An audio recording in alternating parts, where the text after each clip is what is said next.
नमस्ते बच्चों। क्लास 7 हम चैप्टर 13 तक पढ़ चुके थे। पाठ 14 वाक्य। आज हम वाक्य के बारे में पढ़ेंगे। वाक्य सार्थक शब्दों का वह क्रमबद्ध समूह जो किसी भाव अथवा विचार को पूर्णतः स्पष्ट करे उसे वाक्य कहते हैं। यानी इसमें यह बताया गया है कि जो शब्द होते हैं वर्ड से मिलके शब्द बनता है और शब्द से मिलके वाक्य बनता है। तो सार्थक शब्दों का वह क्रमबद्ध समूह यानी जो हमारे शब्द होंगे वो सार्थक होंगे। हर एक शब्द का अर्थ निकलना चाहिए और वो एक क्रम में होंगे। जैसे आप यहाँ एग्जाम्पल में देख रहे हो, यहाँ पे लिखा है टेलीविज़न मनोरंजन और शिक्षा का साधन है। दूसरा वाक्य आप में हमें वृक्षों व पेड़ पौधों की रक्षा करनी चाहिए। यानी जो भी इस वाक्य में जितने भी शब्द लिखे गए हैं वो सब सारे ही शब्दों का एक अर्थ है, मतलब वो मीनिंगफुल है। और दूसरा वो एक क्रम में रखे गए हैं। अगर यही शब्दों को हम इनका क्रम चेंज कर देंगे तो जो हम चाहेंगे वैसा अर्थ इसमें से नहीं निकलेगा। जैसे मान लो यहाँ पे लिखा है टेलीविज़न मनोरंजन और शिक्षा का साधन है। मान लो अगर इस वाक्य का हम क्रम चेंज करते हैं, पहले हमने क्या लिख दिया है मनोरंजन और साधन शिक्षा टेलीविज़न। अगर हम इन शब्दों को इधर उधर कर देंगे तो इनका मीनिंग नहीं निकलेगा। तो वाक्य हमारे कौन से होते हैं? सार्थक शब्द होते हैं और वो एक क्रम में रखे होते हैं और एक क्रम में होने की वजह से उनका जो अर्थ होता है वो पूरी तरह से हमें समझ में आता है। तो ऐसे ही शब्द क्या कहलाते हैं? वाक्य कहलाते हैं। सार्थक शब्दों के सार्थक समूह को वाक्य कहते हैं। वाक्य के अंग यानी वाक्य किन किन चीज़ों से मिलके बनता है? तो जैसे आप देख रहे हो यहाँ पे लिखा हुआ उद्देश्य और फिर विधेय। यानी एक जो वाक्य होता है उसमें दो अंग होते हैं। पहला होता है आपका उद्देश्य और दूसरा विधेय, जिसको हम पहले समझेंगे एक एग्जांपल से। दो औरतें बातें कर रही थीं। दूसरा वाक्य आपका मान्या ने गीत सुनाया। अब यहाँ पे हम देखेंगे कि इन वाक्यों में औरतें और मान्या यानी इन दोनों के बारे में कुछ कहा जा रहा है। तो यानी वाक्य में जिसके बारे में कुछ कहा जाता है वही क्या कहलाता है? आपका उद्देश्य कहलाता है। और उद्देश्य के बारे में जो कहा जाता है वो विधेय होता है। जैसे आप यहाँ पे देख रहे हो कि दो औरतें, ये क्या हो गया? आपका उद्देश्य हो गया।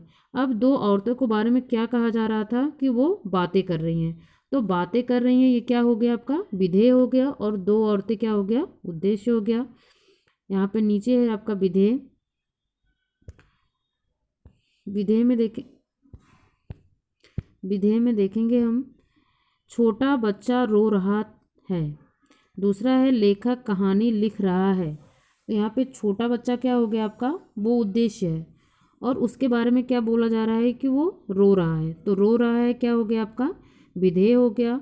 दूसरे वाक्य में लेखक कहानी लिख रहा है। तो लेखक आपका क्या हो गया? उद्देश्य। कहानी लिख रहा है ये क्या हो गया? उसके बारे में जो भी बातें बोली जा रही हैं वो क्या हो गया? आपका विधेय। यानी उद्देश्य और विधेय ये किसी वाक्य के दो पार्ट होते हैं। पहला आपका उद्देश्य, दूसरा विधेय। यानी वाक्य में जिसके बारे में कुछ कहा जाए, तो जिसके बारे में कुछ कहा जाता है वो आपका कर्ता ही होता है। तो कर्ता आपका उद्देश्य हो जाता है और उसके बारे में जो कुछ बोला जाता है वो विधेय। इसको हम नेक्स्ट पेज पे और अच्छे से समझेंगे। जैसे आप देख रहे हैं यहाँ पे उद्देश्य का विस्तार। ठीक है, यहाँ पे देखना एक वाक्य लिखा हुआ है लड़की हंस रही थी। तो यहाँ पे लड़की क्या हो गया? उद्देश्य हो गया। और यहाँ पे इन्होंने बताया कि उद्देश्य का भी विस्तार करने के लिए शब्द होते हैं और विधेय का भी विस्तार होता है। तो जैसे यहाँ पे लड़की आपका क्या था? उद्देश्य। दूसरे वाक्य में यहाँ पे लिखा गया है कि एक सुंदर लड़की। तो यहाँ पे एक सुंदर जो हो गया वो भी किसके लिए आ रहा है? लड़की के लिए आ रहा है। यानी यहाँ पे उद्देश्य का विस्तार हो रहा है। मतलब कुछ शब्दों को जोड़ देते हैं तो वो और भी ज़्यादा बढ़ जाता है, उसी को विस्तार बोलते हैं। तो यहाँ पे एक सुंदर लड़की, इतना आपका क्या हो गया? उद्देश्य हो गया। लड़की आपका क्या था? कर्ता, वो तो उद्देश्य था ही। एक सुंदर उसमें और जोड़ दिया गया तो क्या बन गया? एक सुंदर लड़की। ठीक है, तो ये आपका क्या हो गया? उद्देश्य। यानी उद्देश्य, जो शब्द उस उद्देश्य की विशेषता को बताने के लिए प्रयोग किए जाते हैं उन्हें ही हम क्या कहते हैं? उद्देश्य का विस्तार। दूसरा है आपका विधेय का विस्तार। यानी विधेय कैसे बढ़ता है? तो यहाँ पे पूरा वाक्य आपका क्या था? सुमित भाग रहा है। तो इसमें भाग रहा है क्या है? आपका विधेय। और इसके बाद फिर हम दूसरे वाक्य में देखेंगे कि सुमित सड़क पर भाग रहा है। तो यहाँ पे हम देखेंगे अभी क्या था? भाग रहा है, ये आपका विधेय था और उसमें हमने और क्या जोड़ दिया? सड़क पर। तो ये भी आपका उसी के बारे में, सुमित के बारे में ही बताया जा रहा है। तो इसमें क्या हो गया कि आपका विधेय का विस्तार हो रहा है। ठीक है, तो हमारे विधेय का विस्तार करने के लिए भी आते हैं। विधेय में क्या क्या आता है आपका, कर्म और क्रिया आती है, क्रिया विशेषता भी आती है, विशेषण भी आते हैं। वो सारे आपके किस में आते हैं, विधेय में आते हैं। और आपका इसमें क्या आता है, उद्देश्य में, उसमें आपका कर्ता रहता है यानी संज्ञा रहती है, सर्वनाम रहता है, और उसको विस्तार कर यानी उसका विशेष सॉरी आपका विशेषण जो होता है वो आपका उद्देश्य में आता है, जो क्रिया विशेषण होता है वो आपका विधेय में होता है। तो जैसे आप ऊपर देख रहे थे ना, एक सुंदर लड़की, तो यहाँ पे लड़की तो आपकी संज्ञा हो गई, और एक सुंदर जो था वो क्या हो गया आपका विशेषण। ठीक है, इसके बाद फिर वाक्य के भेद, यानी अभी आप वाक्य के बारे में पढ़ रहे थे, फिर वाक्य के अंग के बारे में पढ़ा आपने कि वाक्य के कितने पार्ट होते हैं, किन किन चीज़ों से मिलकर आपका एक वाक्य तैयार होता है। तो उसमें आपका क्या होता है, उद्देश्य और विधेय। जैसे उद्देश्य में क्या होता है आपका संज्ञा आता है, सर्वनाम आता है, विशेषण आता है, और विधेय में क्या होता है, क्रिया विशेषण होता है, क्रिया होती है और कर्म होता है। ठीक है, तो इसके बाद अब हम देखेंगे कि वाक्य के कितने भेद होते हैं। तो जैसे यहाँ पे आप देख रहे हो वाक्य के भेद, वाक्य भेद दो आधारों पर किया जाता है।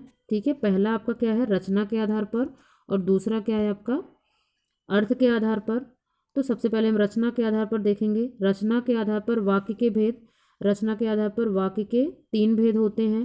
पहला आपका है सरल वाक्य, दूसरा संयुक्त वाक्य, और तीसरा है आपका मिश्र वाक्य। तो सबसे पहले हम सरल वाक्य देखेंगे। सरल वाक्य मतलब जो आप सिंपल सेंटेंस पढ़ते हो, यानी जिस वाक्य में एक ही उद्देश्य हो तथा एक ही विधेय हो, वो आपका सरल वाक्य कहलाता है। ठीक है, इसमें सिंपल सेंटेंस होते हैं, एक मुख्य क्रिया होती है, एक कर्ता होता है और एक कर्म होता है। जैसे आप देख रहे हो एग्जाम्पल में, निखिल खिलौने बनाता है। ठीक है, निखिल आपका क्या हो गया, उद्देश्य हो गया, खिलौने क्या हो गया आपका, उसका कर्म हो गया, बनाना क्या हो गया, उसकी क्रिया हो गई। ठीक है, तो यहाँ पे एक कर्ता है, एक क्रिया है, एक कर्म है। ठीक है, अब उसके साथ सहायक क्रिया लगी हुई है। तो जिस वाक्य में एक उद्देश्य, एक विधेय और एक मुख्य क्रिया होती है, वही हमारा क्या कहलाता है, सरल वाक्य होता है। दूसरा है हमारा संयुक्त वाक्य। संयुक्त जैसे इसके नाम से ही पता चल रहा है कि इसमें एक से ज़्यादा वाक्य होंगे। ठीक है, एक से अधिक सरल वाक्य समुच्चय बोधक शब्दों द्वारा आपस में जुड़े होते हैं, तब वे संयुक्त वाक्य कहलाते हैं। समुच्चय बोधक शब्द, इसके बारे में आपने इसके पहले वाली क्लास में पढ़ा था। समुच्चय बोधक शब्द का मतलब क्या है कि ऐसे शब्द होते हैं जो दो वाक्यों या दो शब्दों को जोड़ने का काम करते हैं, वो हमारे समुच्चय बोधक शब्द कहलाते हैं। और संयुक्त वाक्य जो होता है वो इन्हीं शब्दों से जुड़ा हुआ होता है, यानी संयुक्त में दो वाक्य होते हैं जो कि ऐसे ही शब्दों से, समुच्चय बोधक शब्दों से वो आपस में जुड़ते हैं। जैसे हम एग्जाम्पल में देखेंगे, आकाश में बादल छाए हैं पर वर्षा नहीं हो रही है। ठीक है, तो यहाँ पे पहला वाक्य आपका क्या था, आकाश में बादल छाए हैं। ठीक है, दूसरा वाक्य क्या है, वर्षा नहीं हो रही है। अब इसको किससे जुड़ा है ये वाक्य, दोनों पर से। ठीक है, आकाश में बादल छाया है पर वर्षा नहीं हो रही है। तो संयुक्त वाक्य में ऐसे ही रहता है कि दो वाक्य रहेंगे और वो समुच्चय बोधक शब्दों से जुड़े हुए होंगे, तो वही हमारे क्या कहलाएंगे, संयुक्त वाक्य कहलाएंगे। और इसका तीसरा है आपका मिश्र वाक्य, जो कि हम इसकी अगली क्लास में पढ़ेंगे। आज के लिए इतना ही, धन्यवाद।